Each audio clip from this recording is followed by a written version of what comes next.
Good evening, ladies and gentlemen. It's Clueless 8 again. So let's go over a quick 10-minute segment on stocks that I'm highlighting at this point. Keep in mind we are in an overextended market and we are susceptible to any sharp, very fast, quick pullbacks anytime during the week and in the coming days. Saying all that in mind, this market, being investing in the stock market or trading the stock market is that we are trading stocks in the market. We are not trading the market per se. So keep that in mind that if you're in the right stocks, even in a bad market, you can tend to do very well. We've seen that happen quite often, even within our community, the Clueless 8 community. So saying all that, let's take a look at Viva Systems. Viva Systems, you can look, please do your own diligence on these things. I am not a fundamental analyst here. I'm showing you technical patterns, and of course, I have a certain bias towards certain companies. If I tend to know the industries, I put my own, quick 2 cents into it. So Viva System basically provides industry-specific cloud-based software solutions for the life sciences industry in North America, Asia Pacific, and Latin America. So basically, they enable pharmaceutical and other life sciences companies to realize the benefits of cloud-based architecture. So Viva CRM, if you want to look at it that way. Okay. So the bottom line is that if you look at some of the bigger, when you look at all the large biotech companies and such, life sciences companies, you can they are their customers, and those companies need to use the cloud for their clinical trials, quality management, manufacturing, sales, and marketing, all kinds of stuff. So this company is finally coming into its own. Keep in mind this is a not too old. It's a pretty recent IPO. So let me show you the short-term chart. This is the hourly chart. I've drawn this before. This is a serious bull flag, whichever way you slice it or dice it. Okay, we have had enormous. So this is how you draw it. So at this point, this is the top of the Bollinger. So I'm basically looking at looking at a short-term movement on this breaking out into the 31 to 34 level. These are significant. Look at the explosion of volume. If you want to be a classical tape reader and you look at this explosion in volume right after earnings, obviously the stock must have been shorted. I don't have the numbers right in front of me, but it probably was a large short, or and either or. They delivered such powerful, surprising numbers. It took a significant amount of investors by surprise. And again, I don't think this is that well known to retail investors. So institutional investor must have been taken by surprise. Institutional shorts were taken by a nasty surprise, and this is the type of volume that incurred. Because when we look back at the history of the stock, let's look at on a daily basis. The last time, again, these just read the tape. The last time, let me get my drawing tool out here. Okay, the last time we saw something of this magnitude of in that 7.5, 8 million range in one day was right here when the stock basically had sold off. So here we have a pattern symmetry in place. Okay, you can call this a large cup, and that cup is going to get resolved. I'm sorry, it's going to get resolved out here at the $34 range. At this point, we could very well have a pullback into the $30 range to form a handle, and then it moves up and it gets towards the $41 range. Now, I've seen this way too many times. We've seen it as recently as what we saw in SPLK, which I'll show next. We have seen this multiple stocks that we have traded very, very well over the past couple of weeks and the past couple of months.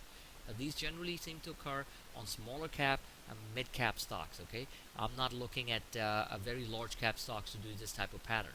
Now, keep in mind that this company came public in November of 2013, so it hasn't been a year yet.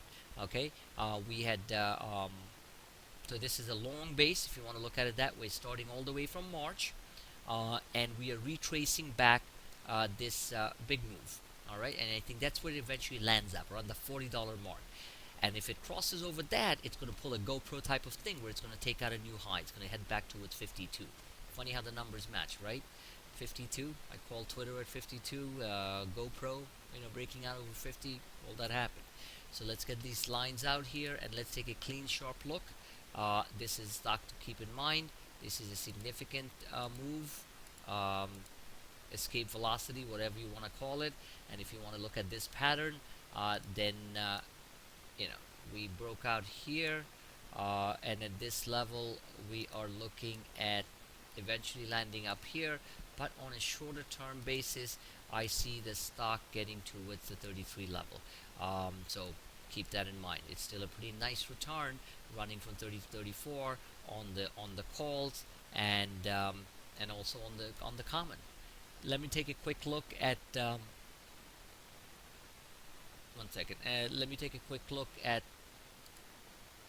what's the other one we're looking at.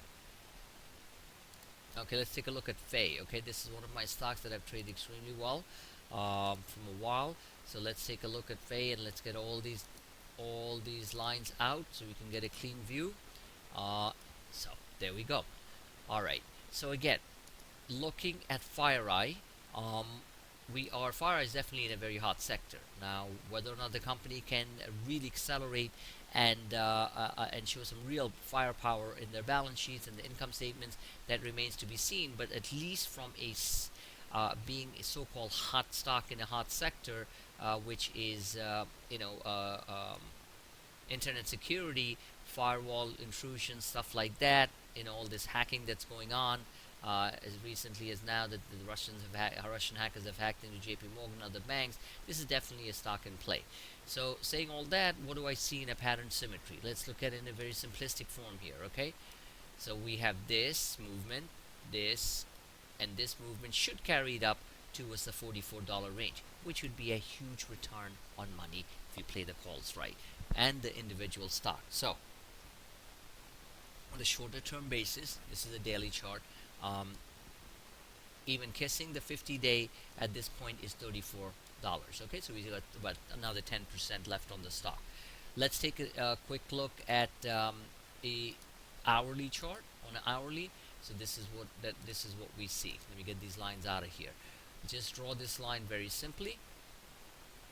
Okay, just draw this. So we are right there. We're broken up trend, pull back a little bit. That's healthy. All that is good. And let me pull a fib over it.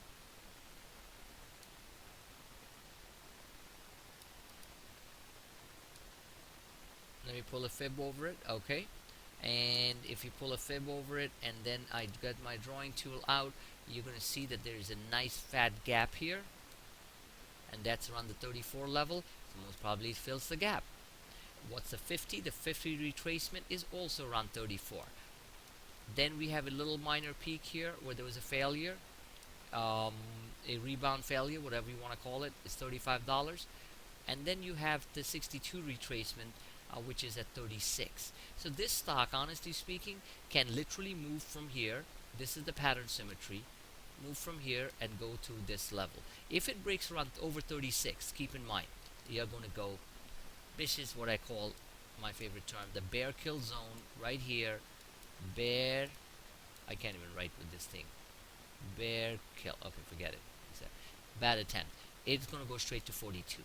So keep this, F-E-Y-E very much in thing. Now remember one thing very simple about trading. You really need one or two stocks to really make a huge move. And as it's in the acceleration zone or the bear kill zone or whatever you call it, you lump up, you buy some serious amounts of calls, and you ride the wave. You doesn't have to ride it all the way, okay? I a lot of the times don't, and it still generates huge profits. So what you do is you ride it. Let's say, for example, you ride it into the gap, okay, at 34, and you have weekly calls on this, monthly calls, whatever the case may be, and common.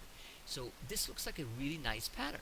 It might pull back a little bit like that, maybe go to 30, and then it's going to make a beeline here. So $34. On this acceleration phase, once it crosses over this in speed, you basically lump up. That's where you rush in there and you buy those calls. I'm not going to even say any numbers. It's all up to your risk quantification level and what you can afford and things like that. But then you get those 1, 2, 300 percent type of returns that we have clearly shown over the past week in a bad market. So that's how it works, okay? And then you sit back. So you don't need like multiple ideas. You don't need to scan. And you don't need to look at